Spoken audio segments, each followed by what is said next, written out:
नमस्कार दोस्तों, radio Madhuban 90.4 FM पर वक्त हो चला है कार्यक्रम मन की आंखों से। इस कार्यक्रम का जब भी हम मन की आंखों से कार्यक्रम में आते हैं तो आपके साथ एक नए दोस्त, एक नए साथी को लेके आते हैं। उनके जीवन से और उनके अनुभवों से रूबरू कराने की एक प्रयास हम करते रहते हैं। आज इसी कड़ी में हमारे साथ बने हुए हैं सोनम कुमारी जी। आप जैसलमेर में एज ए प्राइमरी टीचर अपनी सेवाएं दे रहे हैं और आप बचपन से दृष्टिबाधित हैं। एक छोटे से गांव में जन्मे, पले पड़े और आज एक प्राइमरी स्कूल टीचर बने हैं। जीवन के संघर्ष बहुत ही मजबूत कराते हैं इंसान को, लेकिन उस कोमलता को भी कायम रखे हैं सोनम जी ने। जी नमस्कार दीदी। सोनम जी, आपको रेडियो मधुबन में और मन की आंखों से इस कार्यक्रम में बहुत बहुत स्वागत है। जी थैंक यू दीदी। सोनम जी, आज हमें बहुत गर्व महसूस हो रहा है कि आप राजस्थान के एक छोटे से गांव से हैं और आपके घर में आपके साथ साथ बाकी और 3 बहनें और एक भाई भी दृष्टिबाधित है। फिर भी आपने अपनी हिम्मत नहीं छोड़ा, इतनी पढ़ाई की और ग्रेड 3 में आपने नौकरी भी हासिल की है और अभी आप स्कूल में टीचर के तौर पे काम कर रहे हैं। तो ये बहुत ही प्राउड मोमेंट का है या फिर हम सीखने वाली बात है आपसे कि कभी भी जीवन में हम पीछे नहीं हटना है, संघर्षों को हम सामना करना है और जीवन में आगे बढ़ना है। तो आपका ये परिचय हमें ये चीज़ महसूस कराती है। तो सोनम जी, हम आपसे ये जानना चाहते हैं कि आप आपका थोड़ा सा फैमिली बैकग्राउंड और आपकी परिवार और आपके बचपन के बारे में बताइए। कहाँ पर, किस शहर में आपने जन्म लिया और आपकी दृष्टिबाधिता के कारण क्या है और आपके परिवार के बारे में कुछ बताइए। जी नमस्कार। रेडियो मधुबन सुनने वाले सभी श्रोताओं को मेरा प्यार भरा नमस्कार। मेरा नाम है सोनम कुमारी और मैं राजस्थान के भरतपुर जिले के अंदर तहसील गांव के अंदर गांव खरेरी में जन्मी थी और वहीं पर मेरा बचपन गुजरा, वहीं पर मेरी पढ़ाई हुई और मैं जन्म से पूर्ण दृष्टिबाधित हूँ। और मेरे परिवार में मेरे साथ साथ हम 3 बहन और एक भाई ब्लाइंड हैं और मेरे पापा मजदूर हैं, मेरी माँ गृहिणी हैं और यही मेरा एक छोटा सा परिचय है। जी सोनम जी, आपके पिताजी आपने कहा कि एक मजदूरी का काम करते हैं, तो क्या काम करते हैं वो? जी दीदी, हमारे भरतपुर जिले में पान की खेती होती है, तो दूसरे लोगों की जमीन लेकर के किराए पर और हम पान की खेती करते हैं। पान की खेती कैसे करते हैं आप भी जानते हैं? आप भी काम करते हैं, मतलब आपके पिताजी को आप मदद करने जाते थे बचपन में? हाँ, बचपन में जब थोड़ा बहुत विजन था वो जाते थे, लेकिन अब बिल्कुल भी नहीं दिखाई देता तो इसलिए नहीं जाते हैं। तो अच्छा। थोड़ा बहुत मैं श्रोताओं को बताने का प्रयास करूंगी कि एक चौकोर जमीन होती है, उसमें खड्डे से बना लिए जाते हैं और लाइन खींच ली जाती है, जैसे किसी से पैमाने से माप करके, पैमाने के रूप में मान लीजिए उसको। वैसे जो पढ़े लिखे लोग नहीं होते हैं वो तो किसी और ऐसी रस्सी वगैरह का इस्तेमाल करते हैं नापने के लिए। तो ऐसी चौकोर जमीन पर जो लोह के, वो हमारे यहाँ तो उनको इंगल बोलते हैं, बाकी पता नहीं मुझे क्या बोला जाता होगा उनको। तो उनको जमीन में गाड़ दिया जाता है। लगभग आधे बीघे जमीन में 101 एंगल लगाए जाते हैं। उनके चारों तरफ तार लगाए जाते हैं और फिर वो लकड़ी के, जिनको हम यहाँ हमारे स्थानीय भाषा में सेटा बोलते हैं, तो उनको लगाते हैं और पान की बेल लाई जाती है हनपुर जिले से। ये शायद एमपी में पड़ता है। तो यहाँ से हम बीज लाते हैं पान का और जमीन में बोते हैं उनको और 3 से 4 महीने तक इनको मटके से पानी डालना पड़ता है रोज, कम से कम 6 बार गर्मियों में। तो थोड़ी थोड़ी ये बड़ी होती है फिर बेल, तो उनको लकड़ी के सहारे ऊपर चढ़ाया जाता है और फिर इनमें पान लगते हैं और उनको पान बना के और बिंडल बना के और इनको मंडियों में बेचा जाता है। यही थोड़ा बहुत मैं जानती थी, तो ये मैंने आपको बता दिया। बहुत सुंदर। तो एक छोटा सा स्क्वायर का, चौकोर का 1 बीघा जमीन होता है जिसमें आप बेल लगाते हैं और उसको पानी ज्यादा लगता है लागत के लिए? हाँ, गर्मियों में ज्यादा लगता है, बाकी सर्दियों में तो चल जाता है। तो ये जो पान की खेती है साल भर होता है? हाँ दीदी, वैसे तो 3 साल चल जाता है एक बार बो करके, लेकिन जो सर्दियों में अब 6 से 7 साल पहले से लेकर आज तक ऐसा चल रहा है कि सर्दियाँ ज्यादा पड़ती है हमारे उधर, तो बेल खराब हो जाती है, तो एक साल ही चल पाती है। बाकी वैसे पहले 3 साल चल जाते थे ये। जी। सोनम जी, जैसे आपने कहा कि बचपन में जब आपकी थोड़ी सी दृष्टि थी तो फिर आप खेती में मदद कर पा रहे थे, तो आपकी जो विजन है, जो दृष्टि है, कब चली गई? बचपन से कक्षा 3 4 तक पढ़े थे, तो थोड़ा बहुत दिखाई देता था, इतना देखा देता था कि रोड पर अकेले चल लेते थे। तो बाद में डॉक्टर को दिखाया तो ऐसा बोला उन्होंने कि कहीं कहीं तो ऐसा बोला कि बड़े होने पर वापस आ जाएगी रोशनी, और कहीं ये बोला कि बड़े होने पर वापस चली जाएगी। तो ऐसा ही बोलते रहे और इधर उधर घूमते रहे, दिखाते रहे डॉक्टरों को, लेकिन आज तक कोई सॉल्यूशन नहीं मिला। जो विजन था वो भी चला गया। मतलब धीरे धीरे 3 या 4 क्लास की पढ़ाई जब आप कर रहे थे, उस समय से आपको धीरे धीरे दिखना बंद हो गया? हाँ। ओके। लेकिन डॉक्टर्स आपको कोई सही सलाह नहीं दे पाए? नहीं, डॉक्टरों ने ऐसा ही बोला था कि कई डॉक्टरों ने तो ये बोला था कि आ जाएगी, कई ने ये बोला था कि नहीं आएगी। तो आप प्राइवेट डॉक्टर्स को दिखाते थे या फिर कौन से डॉक्टर को दिखाते थे? कहाँ जाते थे आप इलाज? जी दीदी, मैं आपको बता दूं कि हमारा परिवार थोड़ा ऐसा परिवार है, तो हमारे मामा जी टीचर थे, तो वो हमें प्राइवेट हॉस्पिटलों में ही दिखाते थे। अधिकतर प्राइवेट डॉक्टर के पास ही ले जाते थे, बाकी सरकारी डॉक्टरों के पास तो हम गए ही नहीं है। तो ऐसा ही बोला जाता था हमें तो। जी। मतलब जितना तक हो सके वहां पे आप जो बेहतर से बेहतर डॉक्टर हो सकते हैं उनको आपने दिखाया? जी हाँ। जी। तो सोनम जी, ये जो आपकी रोशनी जब आप 3 4 साल कक्षा में पढ़ रहे थे उसमें चली गई, लेकिन बाकी आपके भाई बहन आपसे छोटे थे या बड़े थे जिनकी दृष्टि नहीं? मेरे जो 3 बहन भाई ब्लाइंड हैं वो मेरे से बड़े हैं तीनों। जी। चौथे नंबर पे मेरा नंबर है, तो चारों बहन भाई ब्लाइंड हैं, तो उनकी भी रोशनी मेरी थोड़ी छोटी उम्र में चली गई, लेकिन वो 6वीं 5वीं तक पढ़ चुके थे। वो तो उनको इतना दिखता था कि वो बुक्स पढ़ लेते थे। बाकी मेरे को उनसे थोड़ा कम विजन था, तो मैंने कभी भी बुक्स नहीं देखी हैं, और उन लोगों ने बुक्स देखी है, उन लोगों ने पढ़ाई भी की है देख करके। लेकिन अब चारों बहन भाइयों को बिल्कुल भी नहीं दिखाई देता है अब। तो उनकी रोशनी क्यों चली गई? ऐसा ही है दीदी, सबको एक ही प्रॉब्लम है, सब बहन भाइयों को। अच्छा। आप लोगों ने कभी डॉक्टर से पूछा कि एक ही फैमिली में इतनी सारी भाई बहनें एक ही प्रॉब्लम के कारण अगर दृष्टि चली गई है तो क्या वजह थी? क्या वहाँ की खान पान या वहाँ की वातावरण के कारण है या फिर क्या रीजन थी? डॉक्टर्स ने कुछ बताया? हाँ दीदी, कभी कभी डॉक्टर्स ये भी बोलते थे कि आपके पूर्वजों में कोई होगा ऐसा, लेकिन मैं जहाँ तक जानती हूँ, मेरे मम्मी पापा बताते हैं कि हमारे परिवार में ऐसा कोई नहीं था, दादा दादी नाना नानी कोई नहीं था ऐसा। तो इस बात को मैं सही नहीं मानती हूँ, क्योंकि हमारे परिवार में ऐसा कोई नहीं था। बट डॉक्टर का यही कहना है कि आपके पूर्वज कोई ऐसे होंगे, इसलिए ये सब हुआ है। अच्छा। बाकी आपके भाई बहनें क्या कर रहे हैं जो दृष्टिबाधित हैं? जी, मेरा सबसे बड़ा भाई है, उसकी एज 28 साल है। वो घर पे ही बैठे हैं, कुछ भी नहीं करते हैं, वो 5वीं तक ही पढ़े हैं। एक और बहन है, उनकी 26 साल एज है, वो भी घर पे ही बैठी है, वो भी कुछ नहीं करते। और एक बहन है जिसकी 24 साल एज है, वो मेरे साथ ही उन्होंने 2021 वाली रीट दी थी, लेकिन दुर्भाग्यवश उनके 2 मार्क्स जो कट ऑफ गई थी हमारी, उससे 2 मार्क्स कम रह गए थे, तो उनकी जॉब नहीं लग पाई। और अब वो दोबारा से 3rd ग्रेड टीचर की तैयारी में लगे हुए हैं, और बस। जी। आप अपनी बाकी जो बड़े भाई बहनें हैं उनको प्रोत्साहन करते कुछ अच्छा पढ़ाई करे या कुछ नौकरी करे ताकि वो भी इंडिपेंडेंट हो जाए? दीदी, अगर बड़े होते तो कुछ हम कर ले बता देते उनको। अब वही है, वही बड़े हैं, वही नहीं पढ़ पाए, तो अब क्या कर सकते हैं हम। अब कहते हैं उनसे पढ़ने की, तो बोलते हैं कि अब हमारा मन ही नहीं है पढ़ने में।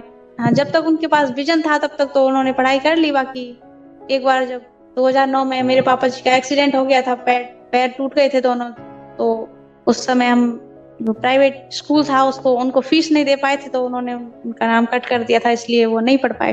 फिर हम लोगों ने गवर्नमेंट स्कूल से पढ़ाई की थी, दोनों बहनों ने। जी। आपका घर कैसा चलता है फिर? आप इतने भाई बहने और पापा अकेले हैं कमाई करने के लिए? अब ऐसे ही चल जाता है दीदी। पहले बचपन में तो बहुत कठिनाइयों का सामना करना पड़ता था, लेकिन जब से हम चारों बहन भाइयों की पेंशन आने लगी थी, तो उसके बाद तो हो जाता था मैनेज।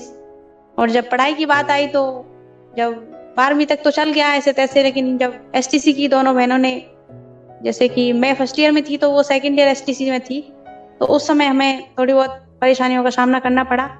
तो हमारी समाज का एक संस्था है, तमोली समाज विकास संस्था के नाम से। तो उन्होंने मेरी 12th की परसेंट जो मेरी 83 रही थी 12th में, तो उनको देख करके मुझे 50,000 रुपए की सहायता राशि दी थी, उससे मेरी पढ़ाई हुई। तो नहीं तो फिर नहीं हो पाती अगर वो हमारी सहायता नहीं करते तो। जी। सोनम जी, आप पढ़ाई के साथ साथ और भी किसी चीज में रुचि रखते हैं? हाँ, तो थोड़ा बहुत संगीत में भी रखती हूँ रुचि, और तो क्या, घर के काम तो कर ही लेते हैं। फिर घर के काम में तो रुचियां लड़कियों को रखनी ही पड़ती है। जी, घर के कामों में रुचि रखते हैं क्योंकि वो आवश्यकता है, वो सीख जाते हैं, कर लेते हैं। लेकिन जब बच्चा बचपन में बड़ा हो रहा होता है तो वो स्कूल में, स्पोर्ट्स में, म्यूजिक में, क्राफ्ट में, ऐसे अलग अलग चीज़ों में वो इंटरेस्ट लेता है, पढ़ाई करता है, सीखता है। तो ऐसे पढ़ाई के अलावा, घर के काम के अलावा और कोई चीज़ थी जिस पे आप इंटरेस्ट लेते थे, सीखते थे, चाहे वो आपकी क्या कहते हैं, स्पोर्ट्स में हो, खेल कूद में हो, या फिर कढ़ाई सिलाई बुनाई, या फिर संगीत, ऐसे कोई और चीज जिस पे आप इंटरेस्ट लेते थे, करते थे, सीखते थे? संगीत के क्षेत्र में काफी बार मैंने भाग लिया है, जैसे स्वतंत्रता दिवस, गणतंत्र दिवस पे सॉन्ग काफी सुनाए गाए हैं मैंने, प्रोग्राम में भाग लिया है। और जब बचपन में थोड़ा बहुत विजन था तो खेलते भी थे लड़कियों के साथ। अच्छा। जब से दृष्टि गई उसके बाद से आपने खेलना छोड़ दिया? हाँ, खेलना तो छोड़ दिया तब के बाद, लेकिन प्रोग्रामों में भाग लेना नहीं छोड़ा था। अच्छा अच्छा। तो कई क्या बार गीत गाते थे आप? ऐसे ही देशभक्ति गीत या भजन वगैरह कुछ भी गा दिया करते थे, जो भी उस समय चलता था। कुछ तो ऐसे ही सुनाएंगे? हाँ, एक छोटा सा सॉन्ग मैं यहाँ पर सुनाना चाहूंगी। जी। हाँ जी, शुरू करती हूँ।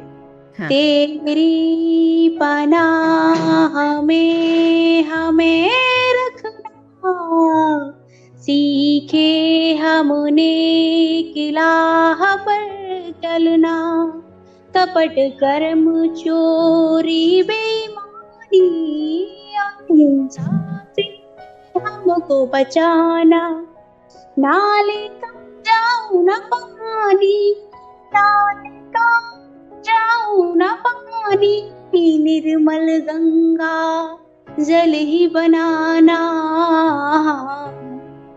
करुणा की छाँव में हमें रखना, तेरी पनाह में हमें रखना, क्षमावान कोई तुझसा नहीं और मुझसा नहीं कोई अपराधी, पुण्य की नगरी में भी मैंने, पुण्य की नगरी में भी मैंने पापों की गठरी ही बांधी, हाँ अपनी निगाहों में हमें रखना, सीखे हमने इकला पर चलना, तेरी पनाह में हमें रखना, सीखे हमने इकला पर चलना। बहुत सुंदर। सोनम कुमारी, ये जो गीत गाने की जो शौक है, आप गांव में रहते लोगों को सुन करके आपने डेवलप किया है, या स्कूल में सिखाते थे तो फिर आपने सीखा है? नहीं दीदी, ना तो गांव में रह करके सीखा है, ना स्कूल से सीखा है। ये तो मोबाइल फोन से जब भी सुनने को मिल जाते थे तो ऐसे ही रुचि बन गई बस। स्कूल में कुछ भी नहीं सिखाते थे संगीत वगैरह। तो अच्छा। कुछ प्रोग्राम होते थे स्वतंत्रता दिवस और गणतंत्र दिवस पर, उसी से थोड़ी बहुत रुचि जागी थी बचपन में कि सब लोग ऐसा करते हैं तो मैं भी क्यों ना ऐसा कर सकती हूँ, तो ऐसा ही बस। अच्छा, जी। आपने तीसरी चौथी कक्षा तक तो सरकारी स्कूल में पढ़ाई किया, उसके बाद जब विजन चली गई तो आपने पढ़ाई कैसे कंटिन्यू की? कहाँ से पढ़ाई की आपने फिर भी जैसे वैसे बहुत मुश्किल तो था, लेकिन ऐसा होता था कि कोई फ्रेंड बना ली जाती थी मेरे द्वारा, मैं फ्रेंड बना के रखती थी। तो वो सर ने या मैम ने कुछ भी पढ़ाया तो उस समय मेरे पास कीपैड फोन रहा करता था, एक कीपैड फोन रखती थी मैं उस समय। तो उसमें जैसे यहाँ से सुन के गई कोई भी चीज, तो मैंने घर जाके उसको रिकॉर्ड कर लिया और परीक्षा के टाइम पर उसको सुन लिया। तो ऐसे करके, और जैसे ये जिस किसी भी लड़की का एग्जाम पहले हो गया, मैं अपना एग्जाम कर लिया उसने, क्लास साथी ने, तो वो 7वीं कक्षा तक तो ऐसे ही वो कर देती थी मेरा एग्जाम, मैं मुझे बोलना पड़ता था।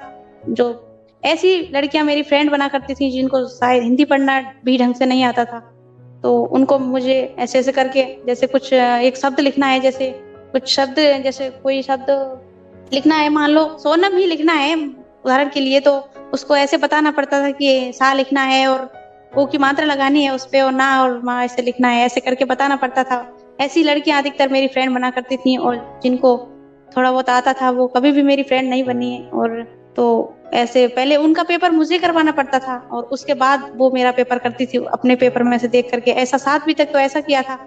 8वीं में जब 2014 में पहली बार, पहले तो थी 8वीं में बोर्ड, जब हमारा शायद जन्म भी नहीं हुआ था उस समय थी 8वीं में बोर्ड, उसके बाद हट गई थी उस समय के लिए।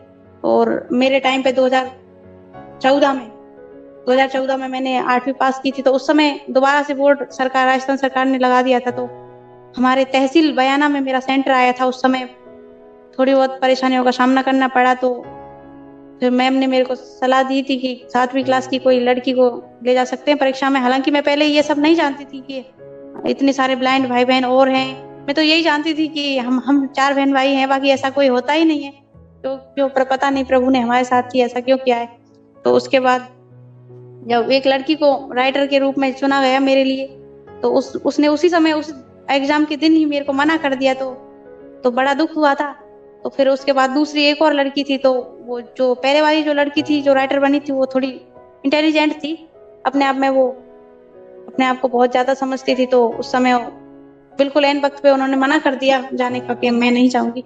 तो फिर उसके बाद दूसरी लड़की गई मेरे साथ 7वीं कक्षा की, तो उसने मेरा एग्जाम हल किया था 8वीं में। उसी समय से फिर राइटर का चलन, उसी समय मुझे पता चल गया कि और बहन भाई भी हैं ऐसे जो राइटर ले जाते हैं। मुझे जहाँ सेंटर आया था वहाँ के प्रिंसिपल ने मुझे ये सब बताया था कि आप लोग ऐसा कर सकते हो कि एक क्लास जूनियर राइटर ले जाके और आप अपनी हेल्प करवा सकते हो। तो फिर 8वीं से लेकर के और आज तक के एग्जाम मैंने ऐसे ही दिए हैं। जी, फिर 8वीं के बाद पढ़ाई कहाँ से किया फिर? गांव से ही, हम साइटेड स्कूल है हमारे यहाँ 1 से लेकर 12वीं तक का स्कूल है। एक तो 8वीं तक है और दूसरा 9वीं से लेकर 12वीं तक है। तो 9वीं में दूसरे स्कूल में एडमिशन लिया, तो उस समय भी बहुत चुनौतियों का सामना करना पड़ा। उस समय पहले तो मेरे से पहले तो मेरी सिस्टर ने उसमें एडमिशन लेना चाहा, लेकिन वो प्रिंसिपल ने ऐसा कह के मना कर दिया कि इनको दिखाई नहीं देता, ये क्या करेंगे पढ़ के। तो उस समय वो तो थोड़ा मेरे से बोलने में कम है, तो मैंने जाकर के उनको फिर लड़ाई की कि सर ऐसा नहीं हो सकता, सब पढ़ते हैं, अब एक बार एडमिशन तो लो। फिर उन्होंने ले लिया एडमिशन, लेकिन एग्जाम भी दिए मेरी सिस्टर ने, तो उन्होंने बिना कॉपी जांच किए मेरी सिस्टर को फेल कर दिया था 9th क्लास में। फिर वो तो हाँ ऐसा हुआ। फिर उसके बाद वो तो कुछ कैसे बोलती पता नहीं, चला कि उन्होंने बिना देख करके फेल कर दिया? क्योंकि वो जो करके आई थी उस हिसाब से वो मार्क्स नहीं लग रहे थे ना। अच्छा। तो उसने बोला था कि मैंने ये सब लिखा था, और इतने ऐसा तो संभव हो ही नहीं सकता दीदी कि 4 सब्जेक्टों में एक लड़की फेल हो जाए। मैं तो इस बात को कभी भी नहीं मानती हूँ। जी। 4 सब्जेक्टों में मेरी सिस्टर को फेल किया गया था, तो उसने तो कुछ नहीं कहा, वो तो चुप रह करके बैठ गई। और फिर मेरे को जाना पड़ा स्कूल में, जब मैं 8वीं क्लास में पढ़ती थी, वो 9वीं में स्कूल में पढ़ती थी, दूसरे स्कूल में मेरे को जाना पड़ा। मैंने बोला कि सर यदि मेरी सिस्टर की गलती है तो आप मेरे को कॉपी निकाल के बता दीजिए। एक लड़की को लेके गई थी मैं साथ में, जो कि अच्छे से पढ़ के बता सके कि उसने क्या लिखा है कॉपियों में, इन्होंने कॉपियों को कैसे चेक किया है। तो उन्होंने कॉपियां मेरे को निकाल के दी नहीं, बोला कि आप प्राइवेट फॉर्म भर सकते हैं 10th का। अब हमसे गलती हो गई, उन्होंने अपनी गलती भी स्वीकार की, और आप आओगे तो आपको फेल नहीं करेंगे हम, ऐसा और बोला था उन्होंने। तो मैंने उसी समय उनको बोला था कि मेरे को तो आप फेल कर ही नहीं सकते हो। तो फिर प्राइवेट एग्जाम दिया था मेरी सिस्टर ने 10th का, और 9th क्लास का राइटर लेके गई थी वो। तो प्राइवेट एग्जाम देने पड़े उसको। फिर उसके बाद मेरे से तो उन्होंने 12वीं तक कुछ भी नहीं कहा, मैं आराम से पढ़ी थी उसी स्कूल में। अच्छा, सो इस तरीके से आप अपने लिए ही नहीं लेकिन अपनी बहन के लिए भी आपने लड़ाई किया? जी, अपने लिए कम और अपनी सिस्टर के लिए ज्यादा लड़ाई की है मैंने।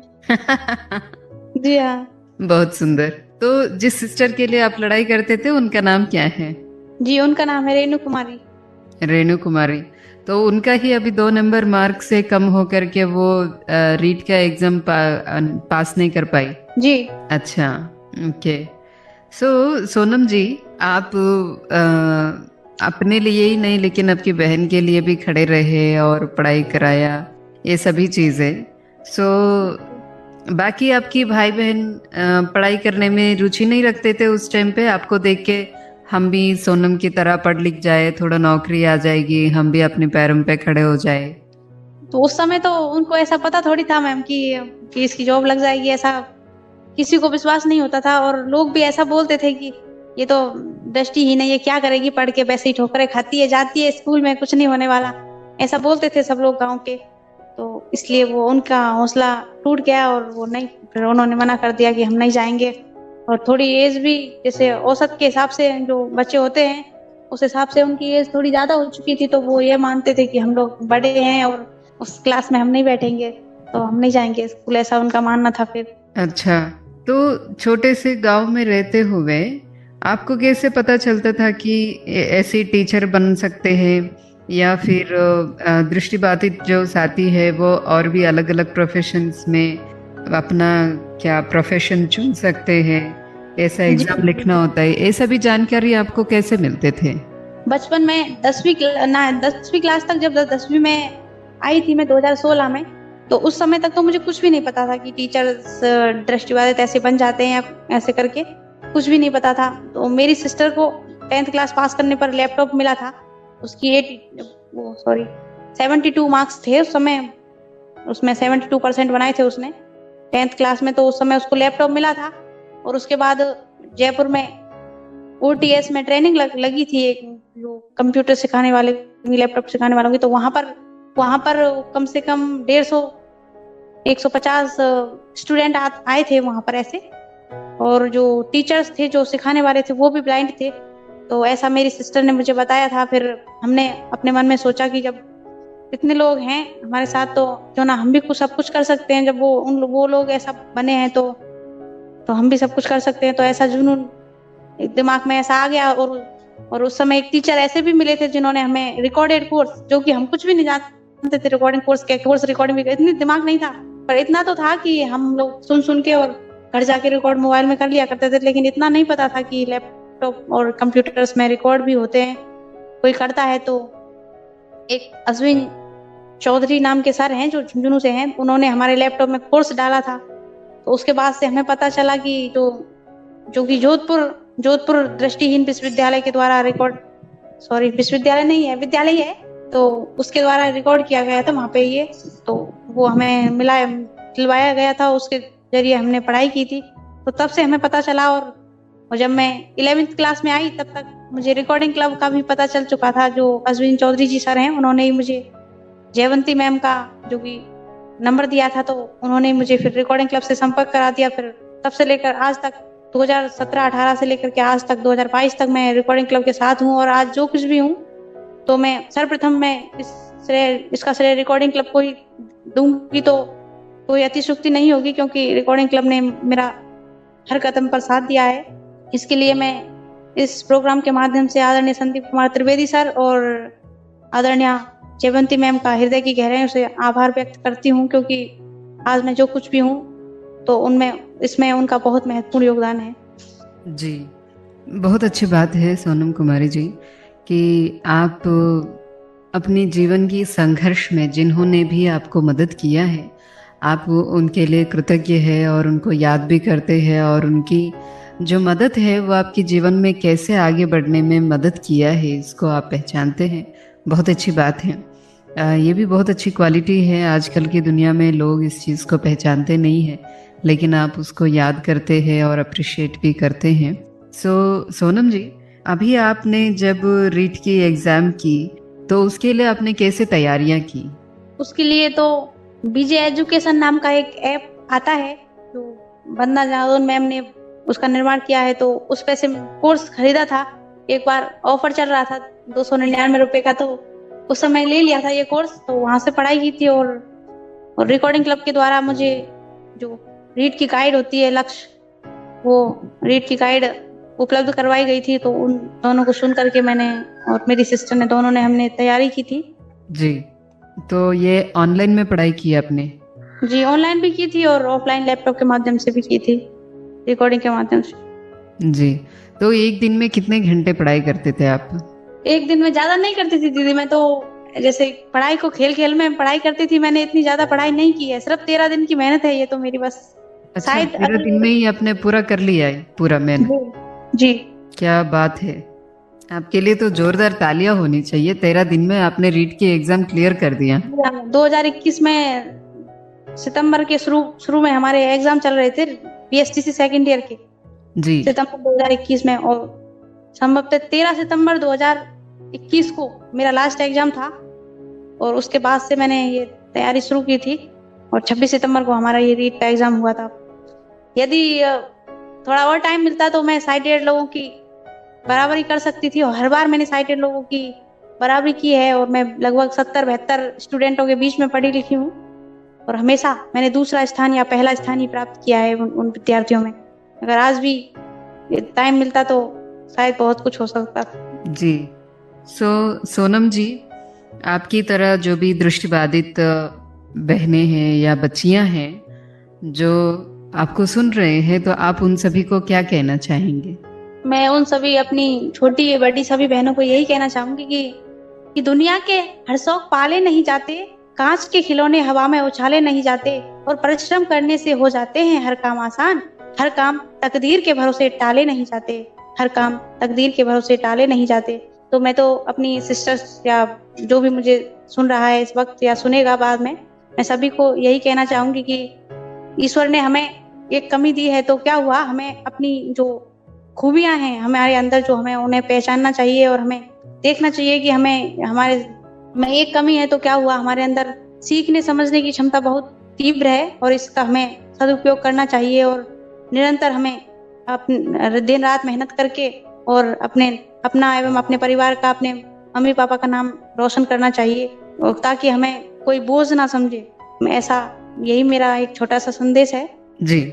सोनम जी, आपने मेहनत करके अपनी गांव में तो पढ़ाई कर लिया और जान पहचान बना लिया, आप जहां पर भी रहते हैं, लेकिन अभी जब आपका पोस्टिंग जैसलमेर की पोखरन तहसील में हुआ है, एक नई जगह है, नई भाषा है, नई परिवेश है, भले राजस्थान है लेकिन एक नई जगह है, नए लोग हैं, और छोटे बच्चों को पढ़ाना लिखाना समझाना, आप इस बात को, इस नएपन को कैसे ले रहे हैं? कैसे आप इसका सामना कर रहे हैं?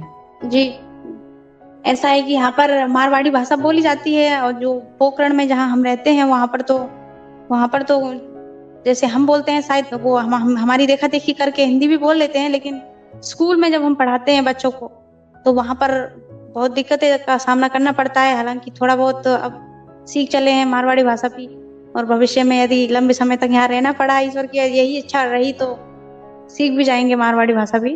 तो ऐसा कोई काम नहीं है जिसको प्रारंभ करने में हमें चुनौतियां का सामना ना करना पड़े, तो चुनौतियां तो हर काम में आती ही हैं। जी। चुनौतियां तो आती हैं, और बचपन से आप चुनौतियों को संघर्ष करते हुए आगे बढ़े हैं सोनम जी। लेकिन मैं आपसे ये बात पूछना चाहती हूँ, जब छोटे छोटे बच्चे होते हैं तो शरारत बहुत करते हैं, और आप तो बच्चों को देख नहीं सकते कि वो क्या कर रहा है, दूसरों का बॉक्स छीन रहा है या फिर चुपके से कोई और चीज़ कर रहा है, पढ़ाई किया नहीं किया, होमवर्क किया नहीं किया, तो ये सभी चीज़ें कैसे मैनेज करते, कैसे आप बच्चों को कर लेते हैं? मेरी छोटी वाली सिस्टर है भावना कुमारी नाम है उनका, तो वो भी तो मेरे साथ जाती है, वो तो लिखने का जो वर्क होता है तो वो करा देती है थोड़ा बहुत, और वही उनको देखने का काम करती है कि कोई बच्चा क्या कर रहा है तो उसी को ये सब करना पड़ता है। बाकी छोटे बच्चों को पढ़ाने में परेशानी तो होती है, फिर भी हो रहा है सब मेरी सिस्टर की हेल्प से। कौन सी सब्जेक्ट पढ़ाते हैं आप बच्चों को? जी, वैसे तो इंग्लिश, अंग्रेजी पढ़ाते हैं। जी, बहुत अच्छा। राजस्थान में अंग्रेजी सिखाना बहुत बड़ी चीज़ होती है। हम देखते हैं कि यहाँ पे भी आदिवासी इलाकों में जब कोई अंग्रेजी टीचर होता है तो बहुत ही चैलेंजिंग हो जाता है कि बच्चों को अंग्रेजी सिखाना। ABCD तो ठीक है, लेकिन एक भाषा के तौर पे उनको सिखाना बच्चों के लिए बहुत अच्छी बात है। तो सोनम कुमारी जी, आखिरी में आप कोई और चीज़ है जो हमसे छूट गई है, आप बताना चाहते हैं, या फिर कोई और बात है जो हमने मिस कर दी तो आप बता सकते हैं? आपके बारे में? जी, अब ऐसा तो कुछ नहीं है, मुझे तो नहीं लगता। अच्छा, चलो कोई बात नहीं। आखिरी में कोई अब संदेश देना चाहेंगे जो श्रोता आपको सुन रहे हैं? जी, मैं 2 पंक्तियों के साथ बस, संदेश तो मैंने पहले दे ही दिया है, लेकिन 2 पंक्तियों के साथ कहना चाहूंगी बस कि जिंदगी जीना आसान नहीं होता, बिना संघर्ष के कोई महान नहीं होता, जब तक ना पड़े हथौड़े की चोट तो पत्थर भी भगवान नहीं होता, पत्थर भी भगवान नहीं होता। बहुत सुंदर। इतनी बड़ी मैसेज के साथ, इतनी गहरी मैसेज के साथ आपने इस कार्यक्रम की क्लोजिंग की है। हम शुक्रिया अदा करना चाहते हैं आपको, लेकिन जाते जाते हम ये कविताओं का राज भी जानना चाहते हैं कि क्या आप खुद लिखते हैं या कहीं पड़ी हुई चीजें याद करते हैं आप? दीदी, ना तो मैंने कभी कलम पेन को हाथ लगाया है, कभी भी कुछ नहीं किया, मैंने कभी कुछ नहीं लिखा। ये तो सुनने का कमाल है, बस मेरी श्रवण क्षमता है ये बस। जी यहाँ कहीं सुनने को मिल जाता है तो वो याद रह जाता है। जी। बहुत बहुत शुक्रिया सोनम जी आपको आज हमारे साथ जुड़े, और मन की आंखों से इस कार्यक्रम के तहत आपने बहुत सारी दृष्टिबाधित साथियों के साथ ही नहीं, लेकिन दृष्टिवान साथियों के साथ भी आपकी जीवन की वो संघर्ष और जीवन की इस जज्बे के बारे में रूबरू कराया, परिचय कराया। बहुत बहुत शुक्रिया आपको। जी, दृष्टिबाधित साथियों के साथ तो दीदी मैंने कभी पढ़ाई की ही नहीं आज तक। जी, और हम आशा करते हैं कि आप ऐसे ही आगे बढ़े, आपका भविष्य उज्जवल हो और जीवन में बहुत सारी ऊंचाइयों को छुए, हमारी यही उम्मीद है।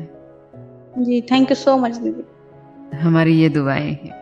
तो दोस्तों, ये था हमारे साथ सोनम कुमारी जी, जैसलमेर से, पोखरन तहसील से हैं और स्कूल टीचर है, दृष्टिबाधित है, लेकिन अपने जज्बे में कोई कमी नहीं है। तो ऐसे ही अनुभवों को आप सुनते रहेंगे मन की आंखों से इस कार्यक्रम में, और अपनी जीवन के अनुभवों को भी बढ़ाते रहिए, सुनते रहिए, मुस्कुराते रहिए। Radio Madhuban 90.4 FM।